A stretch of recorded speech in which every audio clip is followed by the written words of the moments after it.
I had a crush on this little boy, and I knew he was staying in for recess. So I did something, and I don't remember what it was, so that I could stay in for recess with him. Sickening. I was 5 years old. Who does that? But it's a true story. I remember it. I don't remember his name. I could look at my little kindergarten photo and find out who that was. But yeah, I started out young having crushes on boys. So here's what I want to get to too, as well. I saw that you did push, put hashtag Hope United. I want you to share a little bit about what that is, what you're doing with that, and what other people could do. You can go to they have a Facebook page called Hope United, and what that is just an amazing family. They had lost their son to addiction in 2014, and the original thing was their son was with friends, and he overdosed in the car, and instead of taking him to the hospital, they pushed his body out into a field where he ended up passing away in an empty lot on Arlington and Akron. What they originally wanted to do, and this is a very well-to-do family, nice middle class, hardworking. Travis is president of the Teamsters. His wife Shelly was a nurse for years, and now she just does the Hope United thing. They originally wanted to they were going to save up enough money and raise enough money to buy that property where they found their son and put a memorial. But they felt like they needed to do more. And now, mind you, their fight with addiction was over, in a sense. Nobody else in the family suffers from it, from alcoholism or addiction. They didn't have to do this anymore, but they deemed it, and this is where it falls back into what keeps us good and what keeps us okay is helping others. And better and not bitter. Yes. And so what they've done, he had went out to a Teamsters convention in Las Vegas, and there's obviously, and the opioid epidemic is still alive and flourishing. It didn't go away because of COVID or election or rioting. It's still there. It's actually gone up 30% since March, along with the suicide rate. Yep. So he was out at a convention in Las Vegas. He told his story, and they ended up raising a significant amount of money, which was not what his intention was. All he was doing was telling his story and what he wanted to do down the road. The amount of money surpassed anything they wanted to do, so now they want to build a aftercare facility. They've got the property. They've got a majority of the money together. They want to build an aftercare facility for people getting into recovery. Because you got to remember, a lot of these people are young, really young. Yes. And from ages, just say 18 to 25, the recovery rate is less than 2% in the first year. Okay. And then you have a lot of these young people that have children, and they're basically children having children. They're going to have joint and individual counseling classes, joint and individual trauma classes, joint and individual sexual trauma classes in therapy with certified people. There's all they're going to have a actual library that's set up like a rainforest type atmosphere with actual books in it. Beautiful. A gym. You want that healthy body, healthy mind.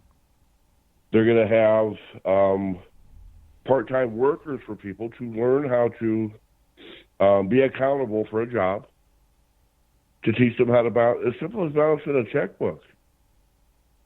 They're going to teach them cooking classes. They're going to teach them basic parenting skills. There's no manual. No. But you have all these women. There's a ton of volunteers. You can donate. You can volunteer. They have a support group called The Well. They meet every Wednesday in various places. This is for people, mostly parents, have lost a child due to addiction.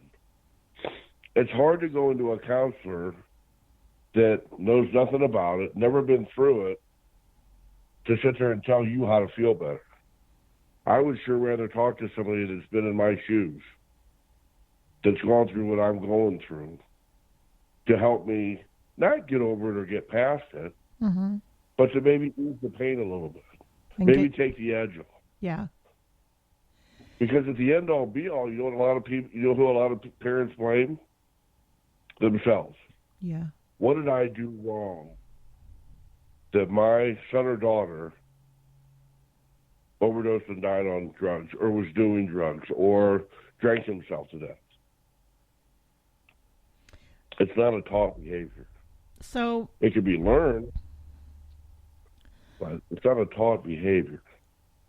So it's not a taught behavior, and we know that, we don't know who it's going to hit, who's going to get. Do you have any reflection on what it might be, because these folks are so young that this is happening to? Is it the availability for it? Is it, obviously when you are doing, I'm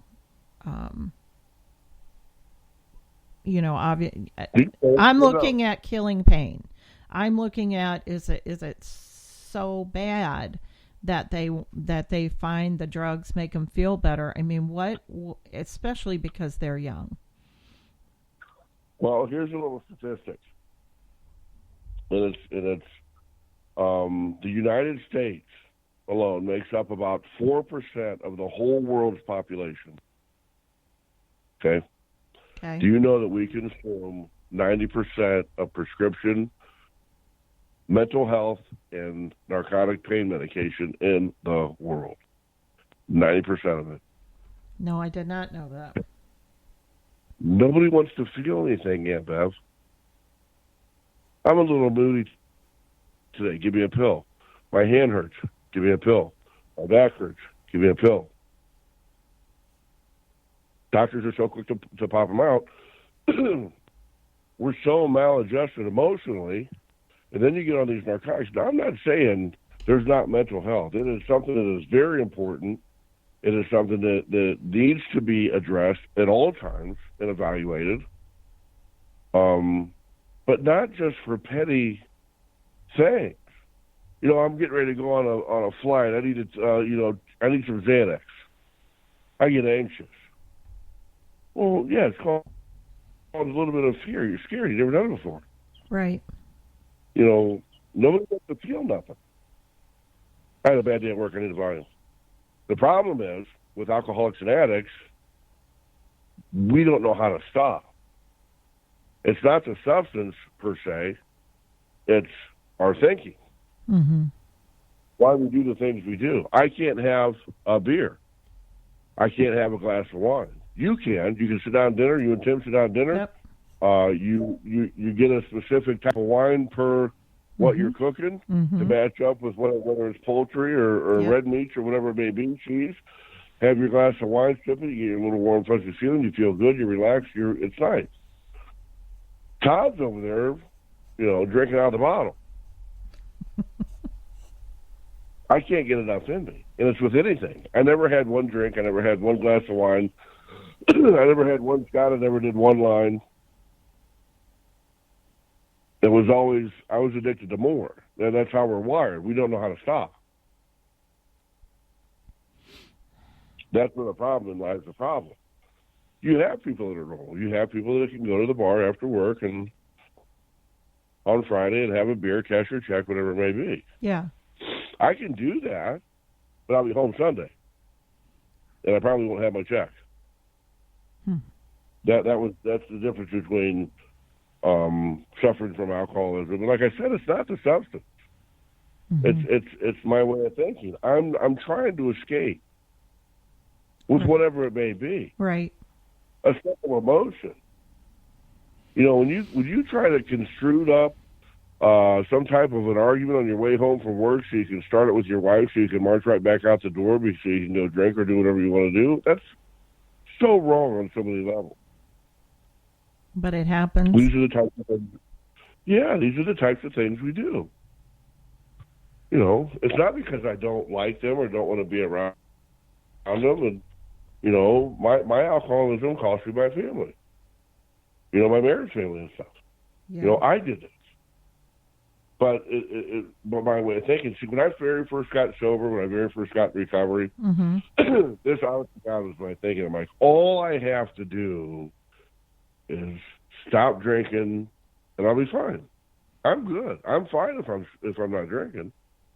That's a bold-faced lie. Why am I drinking? Why? Why am I drinking the way I'm drinking? Why am I doing the things I'm doing? Yeah. I don't know how to control it. I'm trying to get away. I need to feel better about me. You know, we are amazing victims too. We are the best victims. You don't know what I've been through. You don't know what happened to me. You're right, I don't. I might have, but I might know somebody that has that experience and how they deal with it other than this. Well, you know, one of my biggest struggles with this recent thing that happened, and by the way, Crystal, or my niece, your cousin's passing, that was a big light switch too. But one of the things that I struggled with is, you are so lucky. You shouldn't feel this way. You should, you know, and I fought that every day. I would be like, you are so blessed, even amidst, you know, this, all the stuff, taking all that in from the universe and the world and the riots and the hatred and the fighting and the fear. Okay, that's one little box. Then in another box was, oh, woe is me. This is what I've been dealt. Now, how do I deal with that? And then at the same time, I'm like, you're no different than anybody else. Straighten up and fly right. But I still felt bad.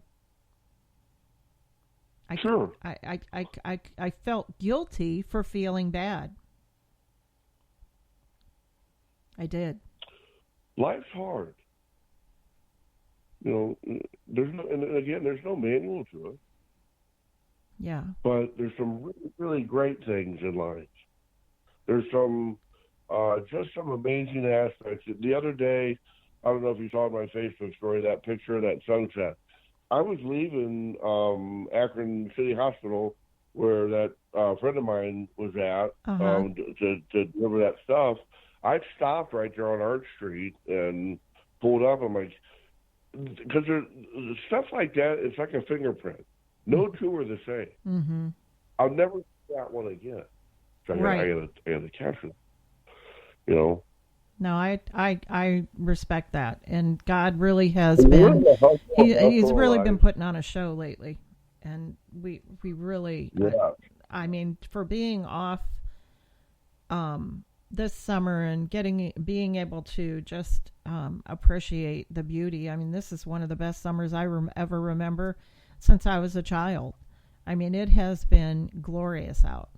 You know, it caused me to write some things. It was funny because we were. Yeah, it was funny. We were sitting. One friend of mine, he's one of those super duper conspiracy theorists. Yeah. And we were sitting out one night, a bunch of us, and the sun was going down. It was just this. It was almost like cotton candy colored with just this fire orange setting that you isn't. And I said, man, that's. We're looking at it. He goes, well, that's because of the wildfires out in California. Oh boy. And I looked at him. I said, if you ruin this for me, I'm going to dot both your eyes so hard you won't be able to see one for a good 2 weeks. I go, can't you just say it's a pretty sunset? I don't need a whole theorem behind it. I don't want to argue about it. Why? I don't care if we're getting ready to collide with it. If this is the last thing I see, I'm good. Yep.